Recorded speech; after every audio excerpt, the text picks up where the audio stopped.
Hello प्यारे छात्रों, कैसे हो आप सभी। उम्मीद करता हूँ आप सभी लोग स्वस्थ और मस्त होंगे। तो आज के इस वीडियो में हम आपको हिंदी का ऑफिशियल मॉडल पेपर बताने वाला हूँ। जितने बच्चे class 10th UP board exam 2025 board exam का पेपर देने जा रहे हैं, तो इस वीडियो को ज़रा गौर से देखना। तो बच्चों, इसमें आपकी समय भी 3 घंटे 15 मिनट रहती है और आपका पूर्णांक रहता है 70 का। जो बच्चों आपके 15 मिनट होते हैं वो आपको क्वेश्चन पेपर पढ़ने के लिए मिलते हैं। जैसे फर्स्ट निर्देश में बताया गया है कि प्रारंभ के 15 मिनट परीक्षार्थियों को प्रश्न पत्र पढ़ने के लिए निर्धारित होते हैं। दूसरा खंड दिया है इसमें बताया गया है कि प्रश्न पत्र 2 खंड आ तथा बा में विभाजित रहेगा। तो बच्चों, जो आपका क्वेश्चन पेपर रहेगा 2 खंड में रहेगा, खंड आ तथा बा में। और खंड आ में आपके 20 बहुविकल्पीय प्रश्न आएंगे जिनका आपको चयन OMR सीट पर करना है। तीसरे नंबर बताया गया है कि प्रश्न पत्र के खंड आ में बहुविकल्पीय प्रश्न रहेंगे जिसमें सही विकल्प का चयन करके OMR सीट पर नीले अथवा काले बॉल पॉइंट पेन से सही विकल्प को पूर्ण रूप से काला करना है। नेक्स्ट आपका बताया गया है खंड आ में बहुविकल्पीय प्रश्न हेतु प्रत्येक प्रश्न 1 अंक का रहेगा। यानी कि खंड आ में आपके 20 ऑब्जेक्टिव क्वेश्चन रहेंगे जो कि आपके प्रत्येक 1 नंबर के रहेंगे। 20 नंबर के आपके ऑब्जेक्टिव क्वेश्चन आएंगे।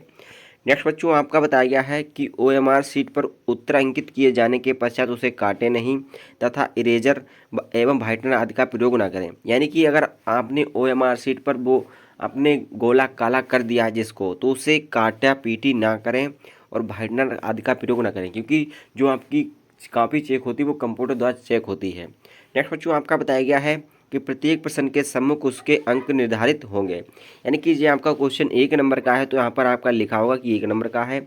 अगर 2 नंबर का है तो 2 नंबर लिखा रहेगा। तो बच्चों, सबसे पहले हम बात करेंगे खंड आ की, जिसमें आपके 20 बहुविकल्प प्रश्न रहेंगे जिनकी हम विद सॉल्यूशन के साथ बताने वाला हूँ कि सबसे टेढ़ी खीर होती है यही। तो बच्चों, आपका पहला क्वेश्चन बताया गया है कि बाबू गुलाब राय किस युग के लेखक हैं। यानी कि बाबू गुलाब राय जो हैं वो किस युग के लेखक हैं। फर्स्ट दिया है भारतेंदु युग के, या फिर द्विवेदी युग के, या फिर शुक्ल युग के, या फिर शुक्लांतर युग के। तो बच्चों, बाबू गुलाब राय जो हैं वो किस युग के लेखक हैं। तो बच्चों, बाबू गुलाब राय जो हैं बच्चों आपके द्विवेदी युग के लेखक हैं। इसमें आपका बी वाला राइट आंसर हो जाएगा। और बच्चों, आपका ये क्वेश्चन जो है आपका 1 नंबर का है। नेक्स्ट बच्चों, आपका बताया गया है प्रश्न नंबर 2 पर, इसमें बताया गया है कि चिंतामणि किस विधा की रचना है। यानी कि जो चिंतामणि है वो आपकी किस विधा की रचना है, निबंध विधा की, या फिर कविता, या फिर नाटक, या फिर कहानी।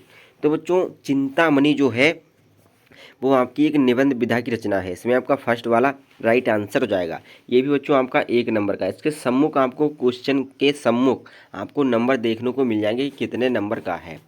तो बच्चों, आपका नेक्स्ट बताया गया है, इसमें बताया गया है कि गबन किसकी रचना है। जो गबन है बच्चों वो किसकी रचना है, मुंशी प्रेमचंद जी की, या फिर जयशंकर प्रसाद जी की, या फिर निराला जी की, या फिर हरिकृष्ण प्रेमी की। तो बच्चों, जो गबन है वो बच्चों मुंशी प्रेमचंद जी की रचना है। इसमें आपका फर्स्ट वाला राइट आंसर हो जाएगा। किसकी रचना है, मुंशी प्रेमचंद जी की। नेक्स्ट बच्चों, आपका बताया गया है शुक्ल युग की समय अवधि। यानी कि जो शुक्ल युग है उसकी समय अवधि क्या है। तो बच्चों, शुक्ल युग की जो समय अवधि है वो 1900 से 1938 ईस्वी तक है। यानी कि 1919 से 1938 ईस्वी तक है। इसमें आपका बी वाला राइट आंसर हो जाएगा। नेक्स्ट बच्चों, आपका बताया गया है कि नीड़ का निर्माण फिर किस विधा की रचना है।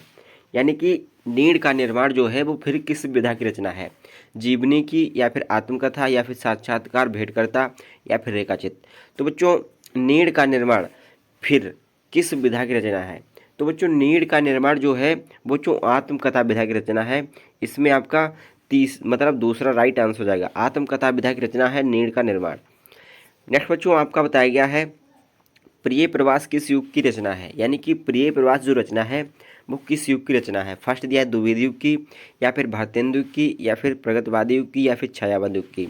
तो बच्चों, प्रिय प्रवास जो रचना है, जो प्रिय प्रवास वो बच्चों आपकी द्विवेदी युग की रचना है। इसमें आपका फर्स्ट वाला राइट आंसर हो जाएगा। किस युग की, द्विवेदी युग की रचना है।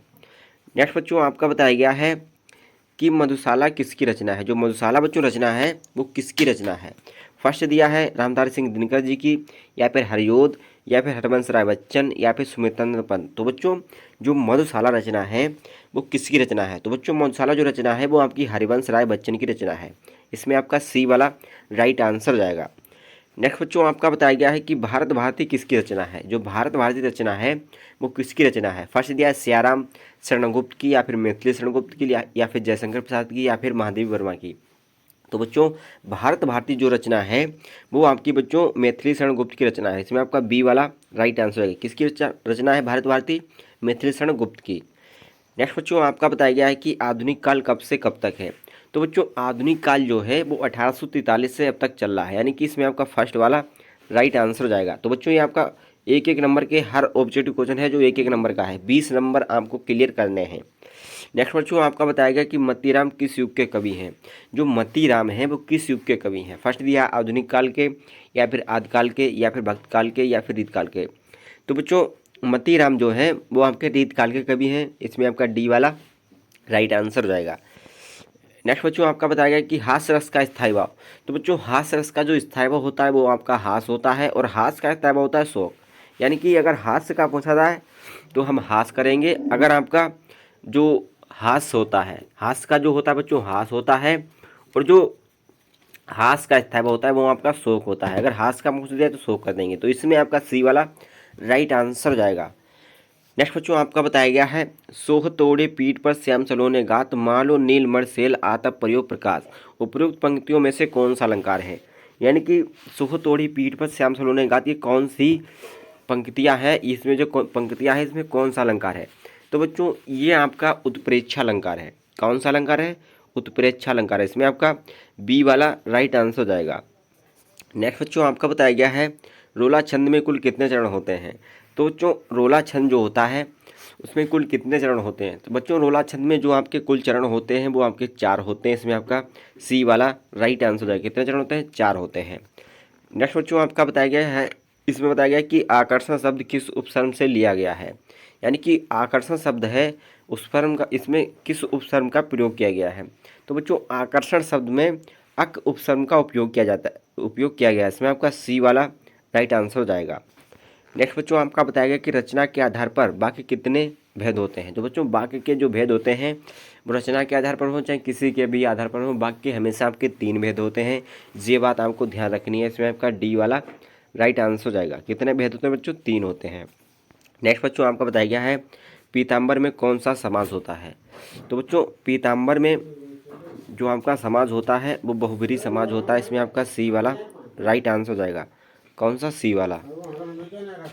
नेक्स्ट आपका बताया गया है कि आंसू का तत्सम रूप, यानी कि आंसू का जो तत्सम रूप होता है वो असुर होता है। इसमें आपका फर्स्ट राइट आंसर हो जाएगा। नेक्स्ट बच्चों आपका बताया गया है, इसमें बताया गया कर्तव्यवाच्य की, मतलब जो कर्तव्यवाच्य एक शब्द है इसमें किसकी प्रधानता होती है। तो बच्चों कर्तव्यवाच्य जो है इसमें आपकी कर्ता की प्रधानता होती है। इसमें आपका फर्स्ट वाला राइट आंसर हो जाएगा। किसकी बच्चों, कर्ता की। नेक्स्ट बच्चों आपका बताया गया कि ताब्या शब्द में वचन एवं विभक्ति, यानी कि ताब्या शब्द में जो वचन एवं विभक्ति है वो कौन कौन सी है। तो बच्चों ताब्या शब्द में जो वचन एवं विभक्ति है वो आपकी चतुर्थ विभक्ति और बहुवचन है, और तृतीय भी है और पंचम भी है। इसमें पंचम और तृतीय दी नहीं गई है, तो आपको देख भार के करना है। नेक्स्ट बच्चों आपका बताया गया है निम्नलिखित में से सर्वनाम, यानी कि जो सर्वनाम है वो कौन सा है। तो बच्चों इसमें वह जो है वो आपका सर्वनाम है। इसमें आपका सी वाला राइट आंसर हो जाएगा। तो बच्चों आपके जो 20 बहुविकल्प प्रश्न होते हैं प्रत्येक आपके एक एक नंबर के आते हैं, यानी कि बहुविकल्प प्रश्न आपके 20 नंबर के आते हैं, और ये आपके बच्चों ठोस नंबर होते हैं, बिना कुछ किए ये नंबर मिलते हैं आपको, सिर्फ गोला काला करना पड़ता है। तो बच्चों इनकी तैयारी बेहद खास करो। तो नेक्स्ट आपका खंड वर्णनात्मक प्रश्न आते हैं। इसमें खंड बा में, इसमें बच्चों 50 नंबर के आपके वर्णनात्मक प्रश्न आते हैं। फर्स्ट आपका बताया गया है, इसमें बताया गया है कि निम्नलिखित गद्यांश पर आधारित 3 प्रश्नों के उत्तर देना है, जो कि आपके 6 नंबर का रहेगा। इसमें जो आपको व्याख्या करनी है, जो आपका पैराग्राफ दिया है इसकी आपको व्याख्या करनी है। जैसे फर्स्ट दिया है कि उपयुक्त गद्यांश का संदर्भ लिखिए। बच्चों ये पैराग्राफ है, ये किस पाठ से लिया गया है, इसके लेखक कौन है, ये आपको संदर्भ लिखना है। इसमें आपको 2 नंबर इसके दिए जाएंगे। नेक्स्ट दिया है गद्यांश के रेखाचित्र अंश की व्याख्या, जिसके नीचे अंडरलाइन है जहाँ तक, इसकी आपको व्याख्या कर देनी है अपने शब्दों में। इसके भी आपको 2 नंबर मिल जाएंगे। नेक्स्ट आपका बताया गया कि लेखक के अनुसार समाज में विभिन्नता को देखकर लोग एक दूसरे की ओर आकर्षित क्यों होते हैं। तो बच्चों इसमें आपको पढ़ लेना है एक दूसरे की ओर आकर्षित क्यों होते हैं, ये बच्चों यहाँ पर ही मिल जाएगा। शुरू में। यह कोई बात नहीं है कि एक स्वभाव और रुचि के लोग में ही मित्रता हो सकती है। समाज में विभिन्नता को देखकर लोग एक दूसरे की ओर आकर्षित हो रहे हैं। जो गुण हम में नहीं है, हम चाहते हैं कि ऐसा मित्र मिले जिसमें बेगुण हो। जो हम में ना है वो उसमें हो। तो बच्चों यहाँ से आपको ढूंढ के लिख देना है, आपको बाकायदा मिल जाएगा। 6 नंबर का ये आता है। अगर आपको वो नहीं आ रहा है तो अथवा में भी दिया होता है, सेम वही पैटर्न रहेगा। ये भी आपको पैराग्राफ मिलेगा, इसकी भी आपको व्याख्या करनी है। 3 क्वेश्चन इसमें भी होंगे, प्रत्येक क्वेश्चन 2-2 नंबर का रहेगा।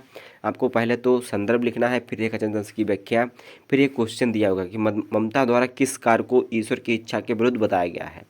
तो बच्चों ये आपको पढ़ लेना है अच्छी तरीके से, और यहीं इसी पैराग्राफ में इसका उत्तर मिल जाएगा।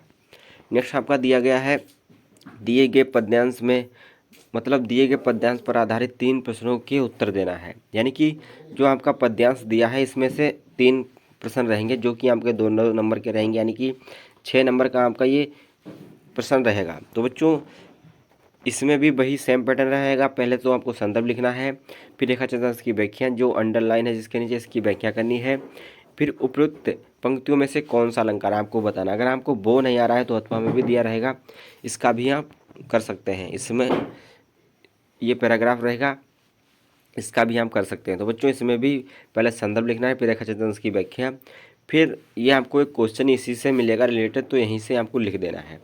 नेक्स्ट बच्चों आपका संस्कृत में भी बताया गया है, इसमें 5-5 नंबर के आते हैं बच्चों। इसमें भी अथवा में दिया होता है। अगर आपको ये नहीं आ रहा है, संदर्भ सहित लिखना है। 2 नंबर आपको संदर्भ के मिलेंगे और 3 नंबर आपको व्याख्या के मिलेंगे।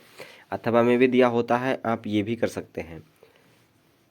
इसका स्क्रीनशॉट ले लीजिएगा, अच्छी तरीके से आप टिक लगा लें। नेक्स्ट बच्चों आपका बताया गया है, दिए गए पद्यांश संस्कृत पद्यांश में से किसी एक संदर्भ को हिंदी में अनुवाद करना है। तो बच्चों आपके ये 2 संदर्भ मतलब पद्यांश दिए हैं।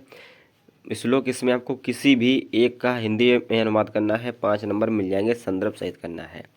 तो बच्चों इजीली ये आपसे हो ही जाएंगे, सरल आते हैं, ज़्यादा कठिन नहीं आते हैं। नेक्स्ट बच्चों आपका बताया गया है, अपने काव्यखंड के आधार पर निम्नलिखित प्रश्नों का किसी एक का उत्तर देना है। जो आपने पढ़ा हुआ है, अपने पठित काव्यखंड के आधार जो आपने पढ़ा है उसी के आधार पर आपको किसी भी एक क्वेश्चन का उत्तर दे देना है। जी आपका जिस जिले में रहने वाले हैं, आपको स्कूल में बताया जाएगा कौन सा आता है आपके पेपर में, तो आप वहीं से एक क्वेश्चन का उत्तर दे देना है। नेक्स्ट आपका बताया गया, दिए गए लेखों में से किसी एक का जीवन परिचय लिखते हुए उनकी प्रमुख रचना का उल्लेख कीजिए। तो बच्चों 3 लेखक रहेंगे, फर्स्ट राजेंद्र प्रसाद, या फिर जयशंकर प्रसाद, या फिर आचार्य शुक्ल। तो बच्चों 5 नंबर की आपका जीवन परिचय आता है। इनकी रचना आपको 5 लिखनी है मेन, और ज़्यादा हमको बड़ा नहीं लिखना है, ज़्यादा ज़्यादा 50 शब्द होने चाहिए। तो बच्चों ज़्यादा बड़ा नहीं लिखना है क्योंकि टाइम कम रहता है। नेक्स्ट बच्चों आपका बताया गया है, निम्नलिखित दिए गए कवियों में से किसी एक का जीवन परिचय देते हुए अपनी एक प्रमुख रचना का उल्लेख कीजिए। यानी कि इसमें जो कवि हैं गोस्वामी तुलसीदास, या फिर सुमित्रानंद पंत, या फिर महाकवि सूरदास, तो किसी भी एक कवि का जीवन परिचय लिख देंगे, आपको 5 नंबर मिल जाएंगे। और उनकी 5 रचना, ज़्यादा नहीं 5 रचना लिखनी है। नेक्स्ट बच्चों आपका बताया गया है कि अपनी पाठ्य पुस्तक में से कठ्यांश यानी कि कोई एक श्लोक लिखिए जो इस प्रश्न पत्र में ना आया हो, जो इस क्वेश्चन पेपर में ना आया हो, ऐसा एक श्लोक लिखिए, 2 नंबर आपको मिल जाएंगे। नेक्स्ट बच्चों आपको बताया गया है, निम्नलिखित में से किन्हीं 2 प्रश्नों का उत्तर संस्कृत में दीजिए। जो बच्चों आपके 4 क्वेश्चन रहेंगे संस्कृत के, ये आपको उत्तर दे देना है 2 नंबर आपको मिल जाएंगे। बहुत बहुत सरल क्वेश्चन आते हैं। नेक्स्ट बच्चों आपका बताया गया है, निम्नलिखित में से किसी एक पर अपना निबंध लिखना है, किसी एक विषय पर, पर्यावरण प्रदूषण के उपाय, या फिर आतंकवाद निवारण एवं कारण, जनसंख्या लाभहान, नारी सशक्तिकरण। 7 नंबर का बच्चों आपका निबंध आता है, ये आपको 100% तैयार करना है। नेक्स्ट बच्चों आपका बताया गया है, अपनी विशेष रुचियों का उल्लेख करते हुए अपने मित्र को एक पत्र लिखना है। अगर आपको वो नहीं आ रहा है तो अथवा में दिया है, उत्तर मध्य रेलवे को एक शिकायती प्रश्न पत्र जिसमें टिकट निरीक्षक द्वारा किए गए अभद्र व्यवहार का उल्लेख हो। यानी कि मध्य रेलवे की एक शिकायत पत्र लिखना है जिसमें टिकट निरीक्षक द्वारा किए गए गलत व्यवहार का उल्लेख होना चाहिए उसमें। ये बच्चों आपका 4 नंबर का आता है। तो बच्चों आज का वीडियो यहीं तक आपका फाइनल होता है। तो अगर वीडियो अच्छा लगा तो लाइक करें, और चैनल पर नए तो सब्सक्राइब जरूर करें। तब के लिए जय हिंद, मिलते हैं नेक्स्ट वीडियो में।